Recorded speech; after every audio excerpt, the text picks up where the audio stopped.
여러분, 오늘 말씀은 사명자의 삶에 대한 말씀인데요.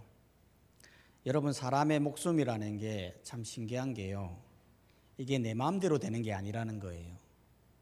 우리가 어떤 힘든 일을 당하면 죽고 싶다, 살기 싫다, 그런 말 많이 하지 않습니까? 그런데 실제로는요, 이게 못 죽어요. 못 죽는 게 용기가 없어서, 아니면 두려워서, 아니면 가족 때문에 그런 것 같이 보여도요, 실제로는 그렇지 않아요. 실제로 어떤 분이 300억의 자산을 가지고 있는 사람이 있었는데요, 그 돈을 가지고 뭐 한번 해보려고 하다가 보니까 그렇게 사기를 치는 사람들이 많더라는 거예요. 그래서 이래 손실 보고 저래 손실 보다가 완전히 다 날리게 된 거예요. 그래서 너무 힘이 들어서 이제 죽으려고 산에 올라갔는데요, 산에 올라가서 나무에다가 줄을 매고 목에다가 줄을 넣고 이제 죽으려고 하는데 갑자기 눈앞에 석양이 지는데 그 석양이 너무 이쁘더라는 거예요. 그래서 어차피 죽을 거 내일 죽자 하다가 그 자리에서 정착하게 돼가지고 자연인이 되었다더라고요. 여러분, 사람의 목숨이라는 게 사람에게 달려있는 것 같아도요, 실제로는 그렇지 않아요. 욥기 1장 21절 하반절을 보면요, 주시니도 여호와시요 거두시니도 여호와이시오니 여호와의 이름이 찬송을 받으실지어다. 사무엘상 2장 6절은 말해요, 여호와는 죽이기도 하시고 살리기도 하시며 스올에 내리기도 하시고 거기에서 올리기도 하시는도다. 사람의 목숨이 사람에게 달려있는 게 아니라 하나님께 달려있다는 거예요. 오늘 말씀에도 보면요, 1절에 보면, 사도행전 12장 1절에 보면 그때의 헤롯 왕이 손을 들어 교회 중에서 몇 사람을 해하려 했다고 말하고 있지 않습니까? 즉 헤롯이란 왕이 교회를 핍박한 거예요. 여기에서 헤롯은 헤롯 아그리파 1세인데요, 예수님 시대 때 보면 예수님이 태어나실 때 2살 이하의 아기들은 모두 죽이라고 했던 그 헤롯 대왕이 있지 않습니까? 그 헤롯 대왕의 손자가 바로 헤롯 아그리파 1세인 거예요.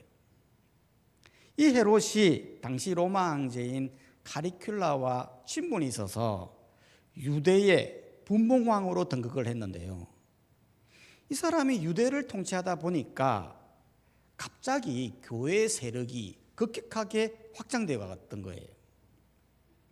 실제로 당시 성령이 임하면서 수많은 사람들이 세례를 받고 회개를 하는 놀라운 성장을 이루지 않았습니까?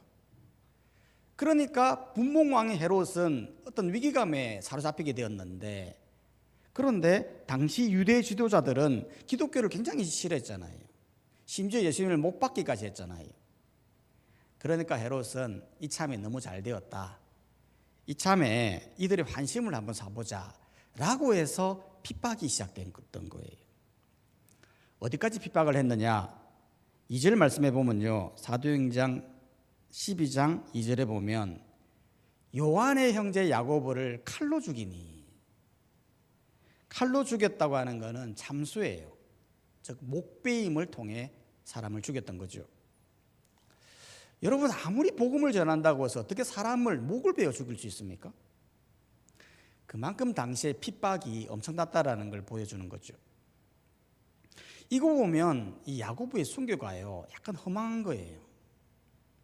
왜냐하면 야고보의 순교는요, 이거 한 줄밖에 없어요. 야고보가 어떻게 복음을 전하고 어떠한 방식으로 잡혀서 어떻게 목베임을 당했는지 이런 기록 자체가 없는 거예요. 앞서 스데반 같은 경우는요, 얼마나 많은 기록을 했습니까?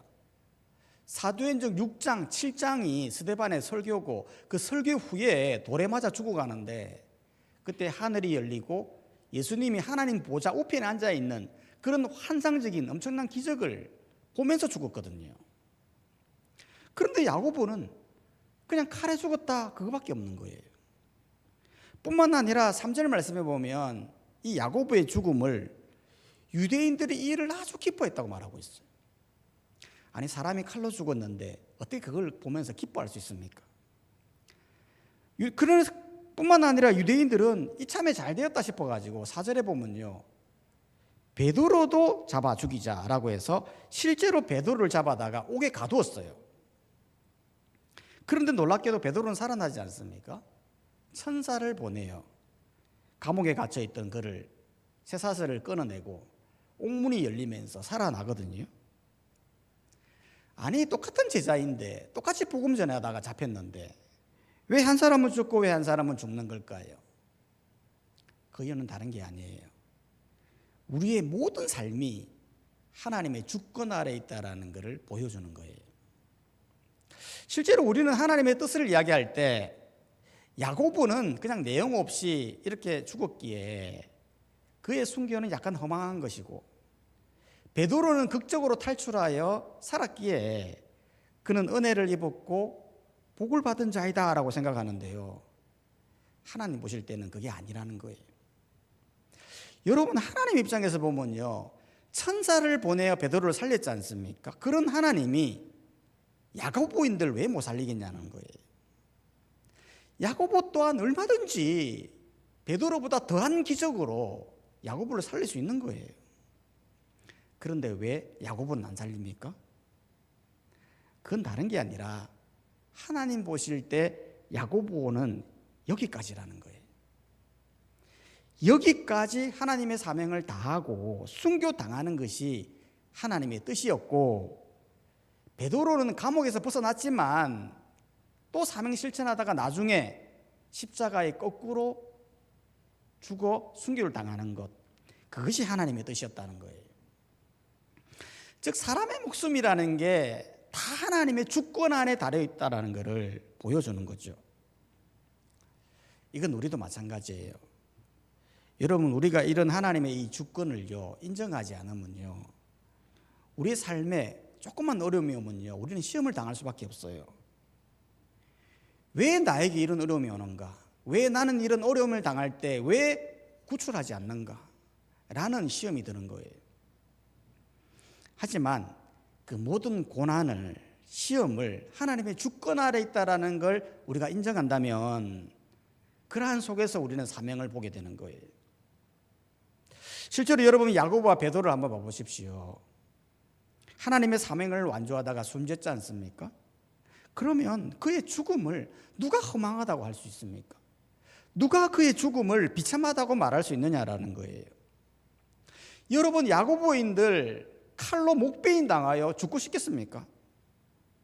실제로 이런 핍박이 일어날 때 나 살련다 라고 해서 도망간다 한들 누가 그를 욕할 수 있습니까?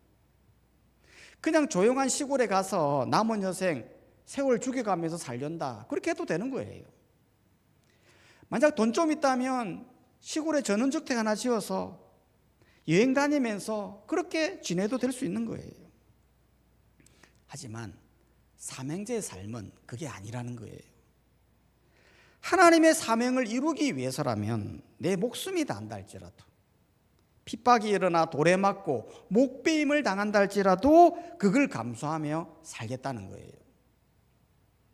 이건 우리도 마찬가지입니다. 여러분, 우리가 이 땅에서 어떻게 살 것인가, 다 우리의 선택이죠.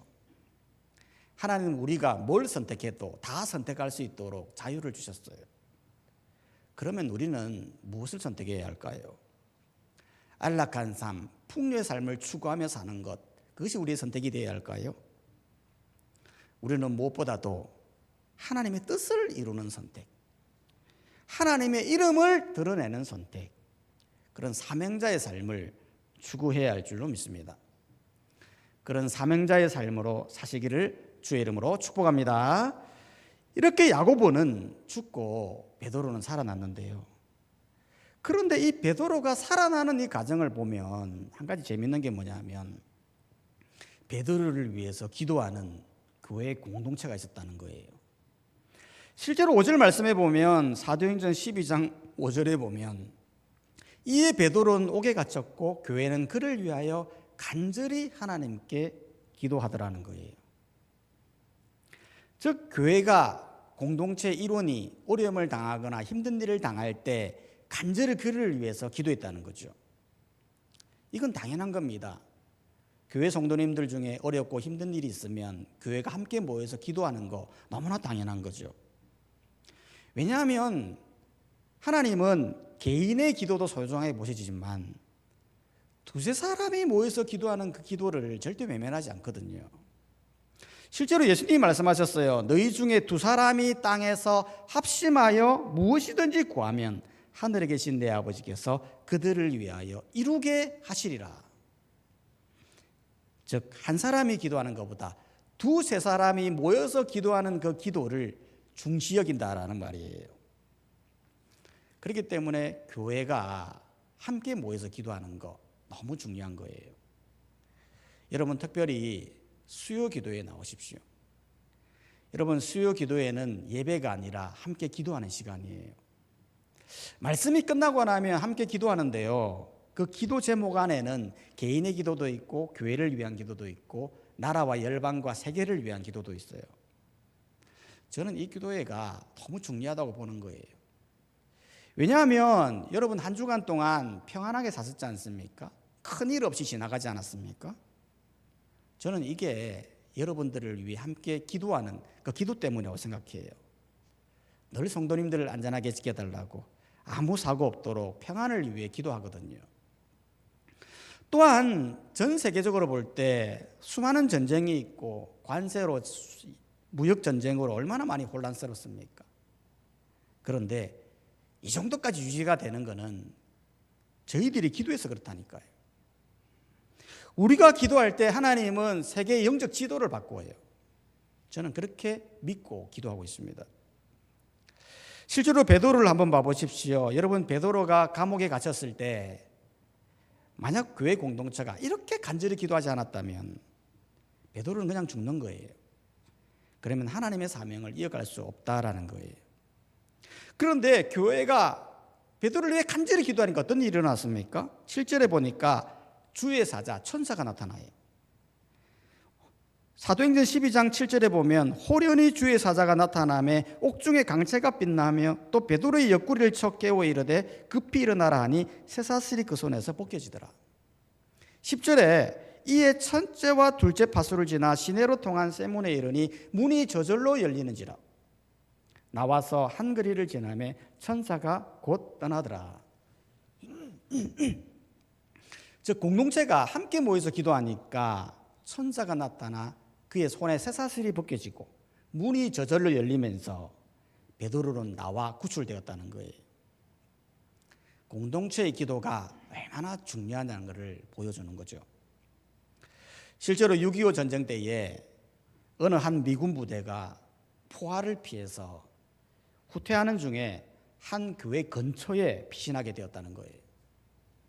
그런데 그날 밤 교회 안에서는 몇몇 성도들이 촛불을 켜고 나라와 병사들을 위해 기도했다는 거예요. 그런데 그날 저녁에 포탄이 막 떨어지는데 온 마을이 초토화 된 거예요. 그런데 유독 포탄이 미군 부대가 있는 그 교회만 맞지 않았다는 거예요. 그래서 그 지휘관이 다음 날 물었다는 거예요. 여러분, 혹시 여기서 기도하셨습니까? 성도들이 그렇다고 하니까 지휘관이 여러분의 기도가 우리를 살렸습니다 라고 말했다는 거예요. 여러분, 기도는 포탄도 지나가게 해요. 공동체의 기도는 나라를 구원하는 거예요. 교회가 함께 모여서 기도하는 거 너무 중요한 거예요.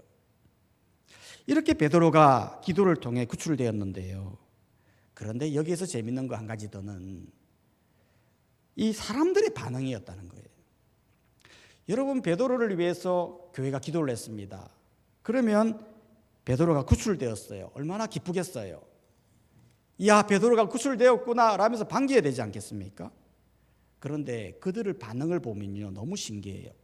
13절에 보면 사도행전 12장 13절에서 15절을 보면 베드로가 대문을 두드리는데 로데라고 하는 여자아이가 영접하러 나왔다가 베드로의 음성인 줄 알고 기뻐하여 문을 미처 열지 못하고 달려 들어가 말하되 베드로가 대문 앞에 섰더라 하니 그들이 말하되 내가 미쳤다 하나 여자아이는 힘써 말하되 참말이라 하니 그들이 말하되 그러면 그의 천사라 하더라. 즉 베드로가 구출되어 왔다라는 것을 알면서도 이거를 믿지 못했다는 거예요. 여러분 이게 참 신기하지 않습니까? 그렇게 구출되기를 위해서 기도해 놓고서는 막상 구출되니까 미쳤다고 그러고 오히려 천사라고 그러고, 이럴 것 같으면 기도를 왜 하는지 모르겠어요. 우리도 보면요, 기도할 때 보면 너무 믿음 없이 기도할 때가 많지 않습니까? 입으로는 주님 역사해 주세요 라고 하면서도 마음 깊은 곳에서는 이거 힘들 거야, 안 될 거야, 그렇게 결론을 내려놓고 기도하더라는 거예요. 또한 어떤 분은 병에 걸리면 하나님 고쳐주세요, 믿습니다 라고 하면서도 한편으로는 이거 힘들 거야 라고 기도하면서 기도하더라는 거예요. 여러분 이거는 바른 기도의 모습이 아니죠. 바른 기도는 무엇입니까? 믿음의 기도예요. 성경이 항상 강조하는 게 뭡니까? 믿음이에요. 야고보서는 말합니다. 오직 믿음으로 구하고 조금도 의심하지 말아라. 기도는 믿음 안에서 해야 역사하는 힘이 크다라는 것을 강조하는 거예요. 그러면 이 사람들이 진짜 믿음이 없어서 이렇게 반응한 걸까요? 성경은 그거 하나만으로 이걸 설명할 수는 없어요.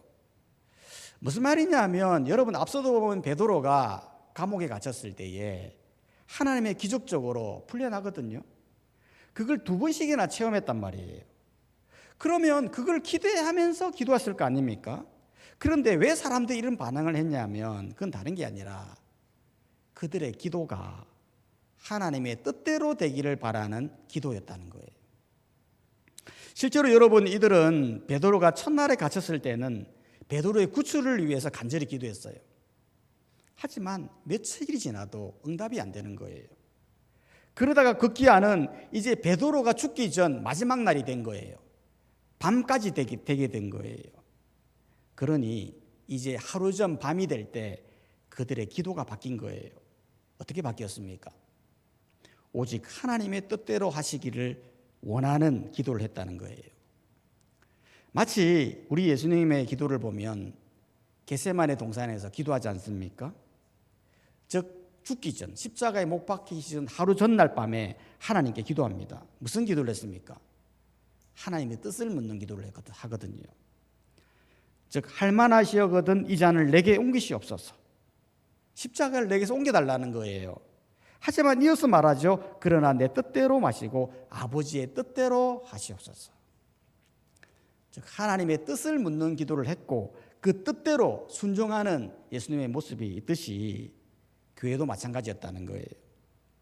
첫날에는 베드로의 구출을 위해서 기도했어요. 하지만 마지막 밤이 되자 이들은 하나님께 하나님의 뜻을 묻는 기도를 했던 거예요. 그리고는 확신했던 거죠. 하나님께서 마치 야고보를 순교하신 것처럼 베드로 또한 이제 사명을 다하고 순교하는가 보다라는 그것을 묻고 기도했는데, 베드로가 오니까 그의 천사라고까지 이야기했던 거예요. 이걸 통해서 우리에게 주는 교훈이 무엇일까요?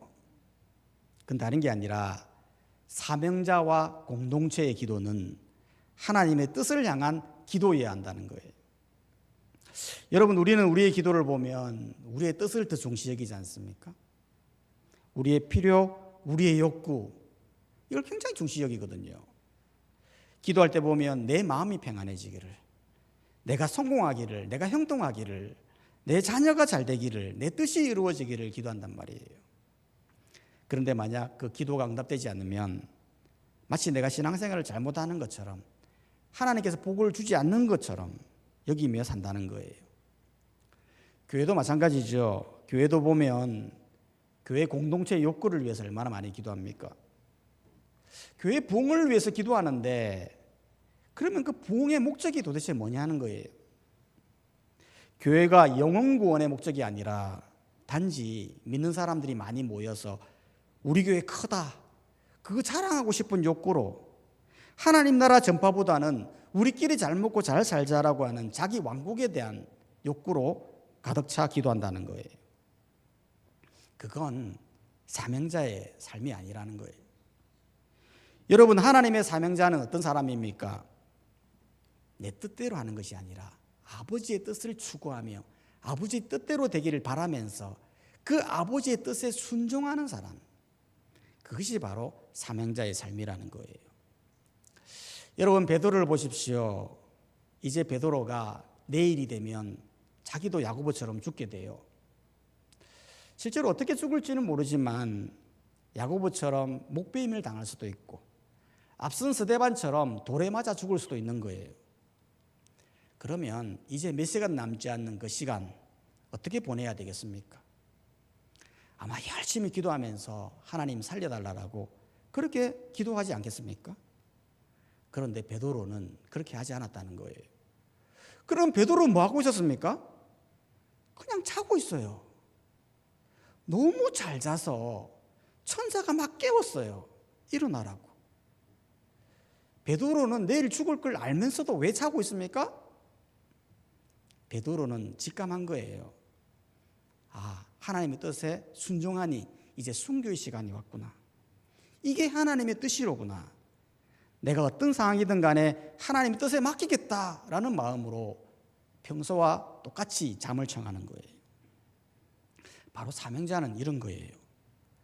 어떤 환경이든 간에 내 뜻보다 하나님의 뜻을 더 추구하고 그 하나님의 뜻에 순종하며 살아가는 사람이라는 거예요. 그 순종하게 될 때 혹 내가 해가 된다 할지라도 고난이 있다 할지라도 그걸로 인하여서 목배임을 당한다 할지라도 그래도 그 뜻에 순종하며 나아가는 사람이 사명자의 삶이라는 거예요. 그렇기 때문에 우리는 이 말씀을 잘 기억하고 내 뜻보다 하나님의 뜻을 추구하는 삶, 그 뜻에 순종하며 나아가게 될 때 그것이 나의 기쁨이고 행복이 되는 삶, 그런 사명자의 삶을 잘 살아가는 모든 성도님들이 되시기를 주님의 이름으로 축복합니다. 성경 퀴즈를 한다면 베드로가 교회의 기도로 구출되었을 때 사람들의 반응은 무엇이었습니까? 미쳤다고 그러고 천사라고까지 했었습니다. 찬송